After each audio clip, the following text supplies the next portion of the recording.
Let's talk about boundaries in your professional life. Now, boundaries when it comes to your professional life can fall under many categories. In today's video, let's just go over one. Let's go over boundaries related to being asked too much by someone else. Someone else is asking too much of you. This could be your manager at work. This could be a colleague. This could be a patient or client. But you are feeling that you are being overextended beyond the regular capacity of your role for whatever reason. When it comes to being asked to do something, for many people, it can be difficult to say no. And a lot of times, people who have a hard time saying no also consider themselves to be people pleasers. Now, people-pleasing behavior can have a really deep well of layers and layers of things that may need to be worked through in order to more effectively feel confident in saying no and having boundaries. So we don't have time to get into all of that in this video, but let's just get into a little bit of it. One thing that I want you to keep in mind is that you are one person. You only have so many hours in the day. You only have so many hours in the week. Your battery can only go to 100%. You cannot charge your own energy to 110 or 120%. And when you wake up every morning, hopefully you're waking up with a charged battery, but maybe you're not. And as you go throughout the day, no matter where that battery started, how much percentage that battery had when you started, it just goes down as the day goes on. As a full person with a full life, you have to understand that you cannot give 120% to other people on any sort of regular basis and expect to continue to function in that way. You don't have 120% to give. This is a common thing that people will say, I need you to give 110%. I need you to give 120%. I need you to give us 100%.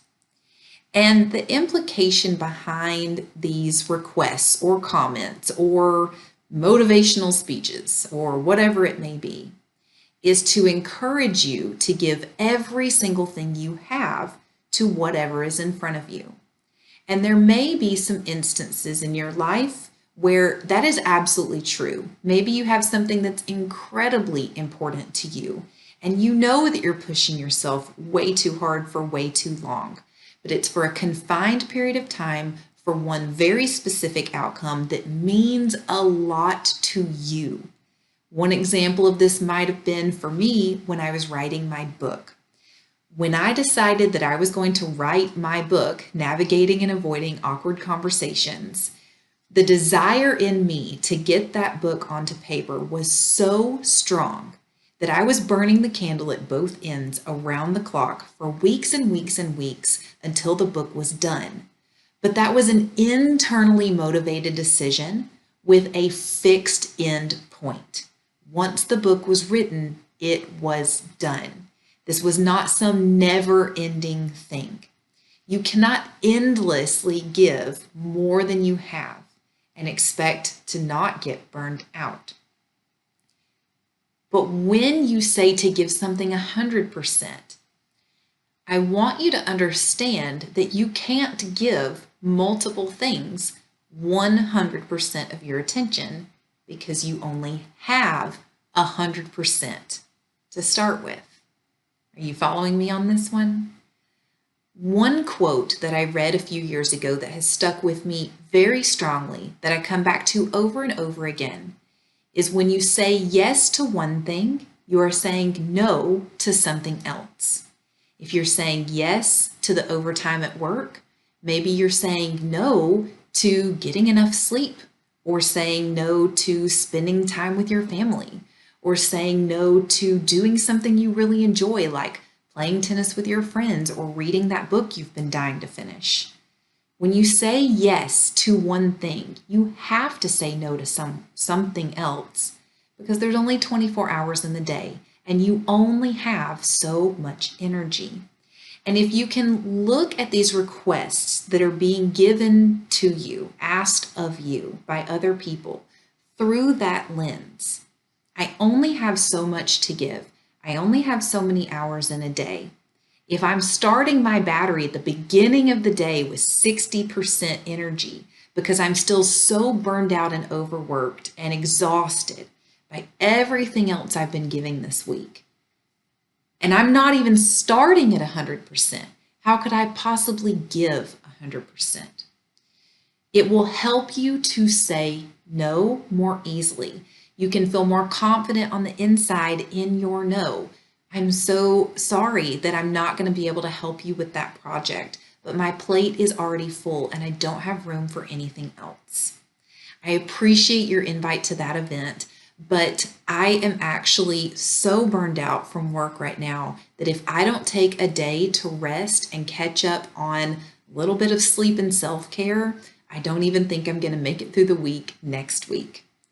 I appreciate that you are wanting me to join that team, but unfortunately, I just don't have that sort of consistent time in my schedule to be able to donate to that. And I'm really sorry, but I hope that you guys enjoy your sport or whatever the team was that they were asking you to join. You can say no gracefully, and I have another video on that I will link below for how to say no specifically that I think you will really enjoy. So if you haven't seen that video yet, I want you to check it out. But the other thing that I want you to keep in mind is that you have to be able to be fulfilled in multiple areas of your life. And work is only one of those areas. So when you have someone who's constantly asking you to stay late or to add more to your plate, or you've got a client or a patient who's asking more of you than what would be reasonably expected by, the majority of your clients or patients, you have to understand that if you keep over giving, you're not going to have time to rest and recover and enjoy this life that you're building for yourself.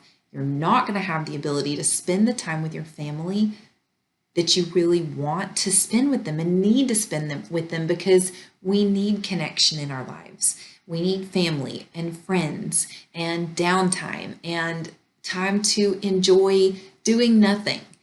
Right now, the weather is wonderful outside, and one of my favorite things to do is to come home and sit on my front porch and listen to the silence and the sounds of nature. We've got a lot of birds on our property. We've got a little bit of running water on our property.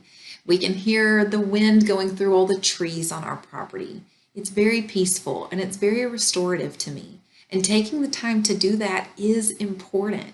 Taking time to do nothing is important for your energy, for your creativity, for your ability to connect with others. If you're already run down, you can't give your best self.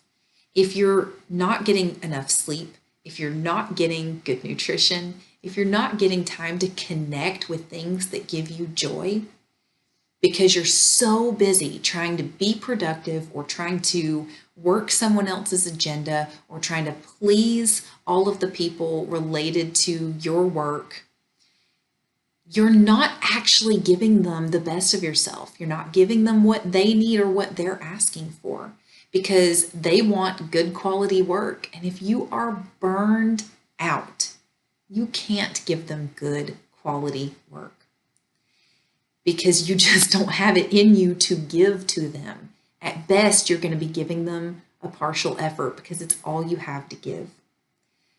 One last thought on people pleasing and saying no when it comes to your professional life is that it is not your responsibility to fix HR problems at your job unless you are in the HR department. It is not your job to make up for short staffing. It is not your job to compensate for poor schedule planning. It is not your job to make up for the fact that the company has such a high turnover rate because maybe it's not a very healthy place for anyone to be working. Maybe you're there because you're loyal or you're comfortable or you like your manager or you have your reasons to stay there. So maybe you're really good at your job. And so people keep coming to you to ask you to do it because you're the best capable person to do it. That's not your problem. If the company had a culture that would retain people long enough that other people working there could have your level of expertise, they wouldn't keep coming to you. And if you continuously say yes to everything that gets asked of you, no one has any motivation to do anything differently. If they know that they can come to you and you're going to say yes, why are they going to hire somebody else to do it? Sometimes you have to set a boundary within yourself to help show the other people I cannot consistently and continuously make up for the shortcomings that are happening at this company. It's not my job to fix that. And I don't have the ability to hire other people, you do. But if you're constantly saying yes so that the work is technically getting done anyway, they don't have a strong motivation to fully staff the place where you work or to appropriately allocate how much work they're giving to everybody else. So once again, this is something that I go into in a lot of depth in my book, Navigating and Avoiding Awkward Conversations. And so if you haven't had a chance to check out that book yet, there is a link on my bio, or you can go to my website, yourconversationexpert.com/book, to be able to check it out more there. It is available on Amazon, Audible, and in the Kindle store. It is a free book for Kindle Unlimited users. If you have more questions about this topic or other topics that you would like for me to cover, please comment below so that I can help address the things and the topics that you need. This is your conversation expert, Julie, and I'm here for you. I will see you next week.